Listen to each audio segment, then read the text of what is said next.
akan menjelaskan materi mengenai GLB atau gerak lurus beraturan.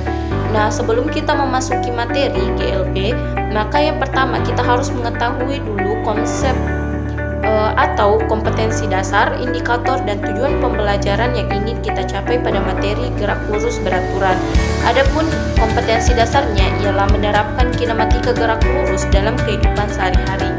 Indikatornya ialah yang pertama, mengonsepkan pengertian gerak, yang kedua, menentukan perbedaan jarak, perpindahan kelajuan dan kecepatan. Yang ketiga, mengimplementasikan konsep gerak lurus beraturan atau GLB.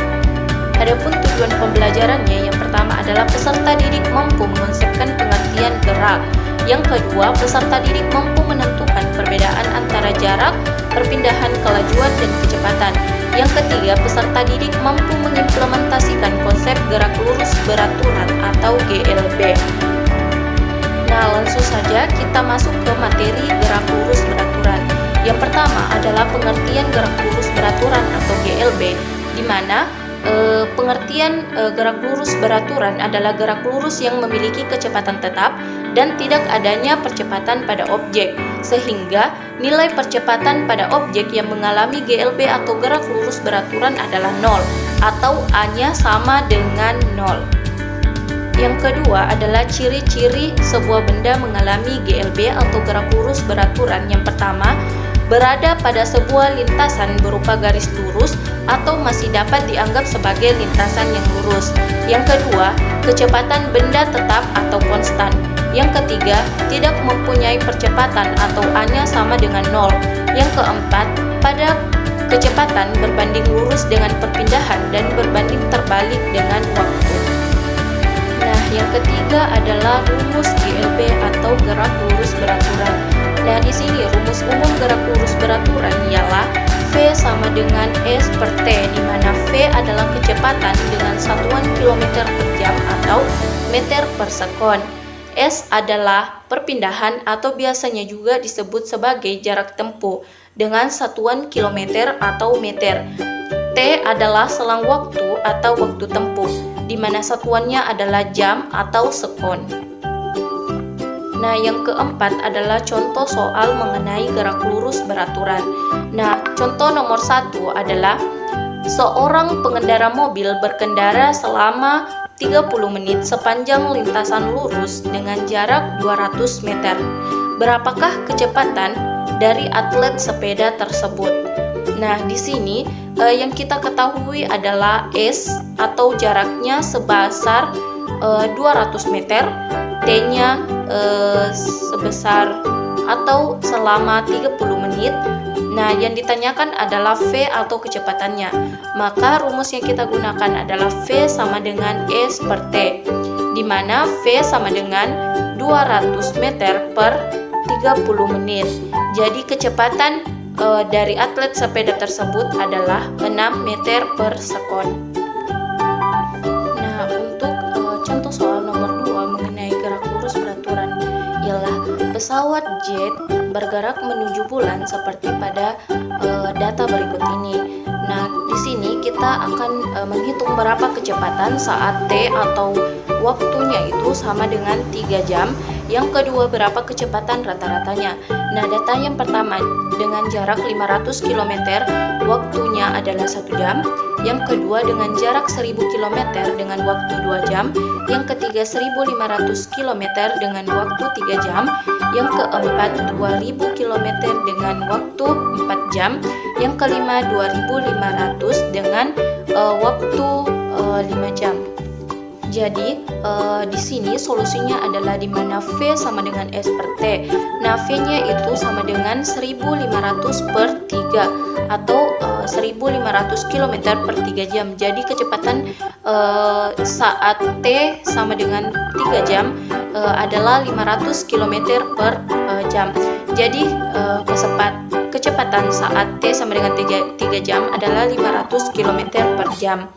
Nah, untuk kecepatan rata-ratanya di sini V sama dengan S5 atau data yang tertinggi dikurang dengan S1 atau data jarak terendah dibagi dengan T5 atau waktu tertinggi pada data tersebut dan dikurang T1 atau waktu dari data terendah. Nah, di sini untuk S5-nya adalah 2500 km dan S1-nya adalah 500 km. Jadi 2500 dikurang 500 jadi 2000 km.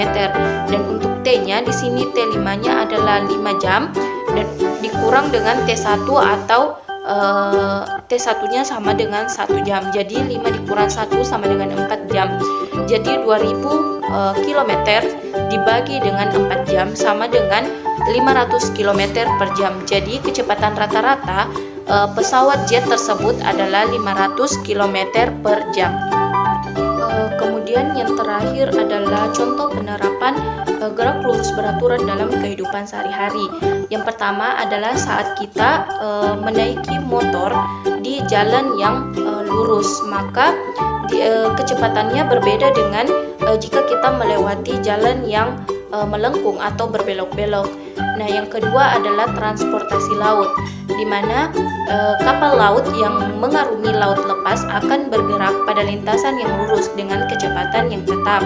Ketika akan berlabuh, kapal baru mengubah arah gerak atau haluannya dan mengurangi kecepatannya. Dan yang ketiga adalah transportasi udara, di mana pada saat kita perhatikan bahwa setelah pesawat terbang meluncur ke udara dan pada ketinggian tertentu yang stabil, maka disitulah pesawat mengalami gerak lurus beraturan. Saat itu pesawat memiliki lintasan yang lurus dengan tempat mendaratnya dan memiliki kecepatan tetap sampai tujuan dekat. Yang keempat adalah di mana kita bisa melihat sebuah parade tentara yang sedang berbaris dengan baik dan sempurna. Yang kelima, di mana jika kita melihat atau menjumpai sebuah pawai atau arak-arakan peserta yang berparade dalam festival. Kemudian kereta yang tengah melaju di sepanjang jalur rel dengan kecepatan stabil pada selang waktu tertentu menjadi salah satu contoh GLB. Kemudian selanjutnya adalah jika kita melihat sebuah mesin fotokopi ketika kertas yang dilaluinya melaju dengan konstan. Nah, ini merupakan salah satu contoh juga dari gerak lurus beraturan.